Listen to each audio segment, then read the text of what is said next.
Assalamualaikum warahmatullahi wabarakatuh. Waalaikumsalam warahmatullahi wabarakatuh.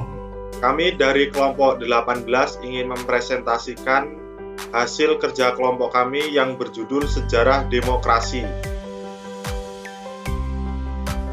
Anggota kami beranggotakan 3 orang, yaitu ada saya sendiri, Angga Pratama Putra dengan NIM 19113243, kemudian ada Mas Odi Ramot Petrus Hutajulu dengan NIM 19113208, kemudian ada Mas Ahmad Riswanda Arifin Nasution dengan NIM 19113183. Oke, selanjutnya, apa sih definisi demokrasi? Demokrasi berasal dari kata Yunani, yaitu demos dan kratos. Demos artinya rakyat, kartos berarti pemerintahan. Jadi, demokrasi berarti pemerintahan yang rakyatnya memegang peran yang sangat menentukan. Makna demokrasi, pemerintahan oleh untuk rakyat. Oke, selanjutnya akan dijelaskan oleh Mas Ahmad Riswanda Arifin Nasution. Menurut Abraham Lincoln, demokrasi merupakan pemerintahan dari rakyat oleh rakyat dan untuk rakyat.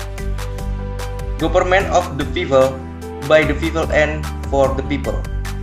Hal ini berarti kekuasaan tertinggi dalam sistem demokrasi ada di tangan rakyat dan rakyat mempunyai hak, kesempatan dan suara yang sama dalam mengatur kebijakan pemerintah.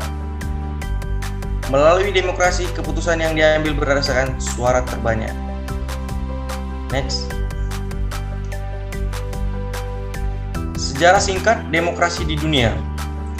Kata demokrasi pertama muncul pada mazhab politik dan filsafat Yunani kuno di negara kota Athena.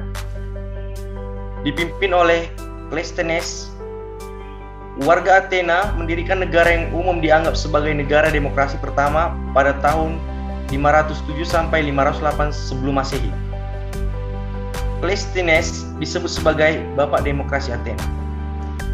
Lahirnya demokrasi di negara-negara dunia umumnya dilatar belakangi oleh adanya kekuasaan mutlak yang dipegang oleh satu orang saja. Sejarah demokrasi di Indonesia. Yang pertama, tahun 1945 sampai 1959, perkembangan demokrasi saat Orde Lama. 1 bulan setelah kemerdekaan, negara kita menganut sistem demokrasi konstitusional atau demokrasi parlementer. Pada sistem demokrasi ini, parlemen dan partai berperan penting dalam jalannya pemerintahan negara. Pada periode ini, rakyat melakukan pemilihan umum untuk memilih wakil rakyat dan badan konstituante di tahun 1955. Sistem demokrasi parlementer berakhir ketika Presiden Soekarno merilis dekret Presiden pada 5 Juli 1959.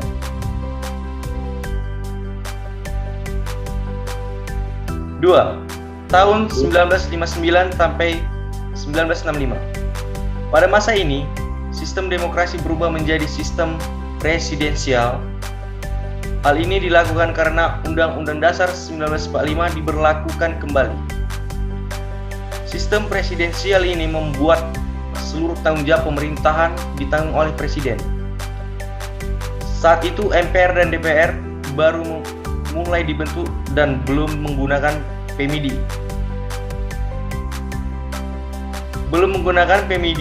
Masa ini kekuasaan seolah berada sepenuhnya di tangan Presiden.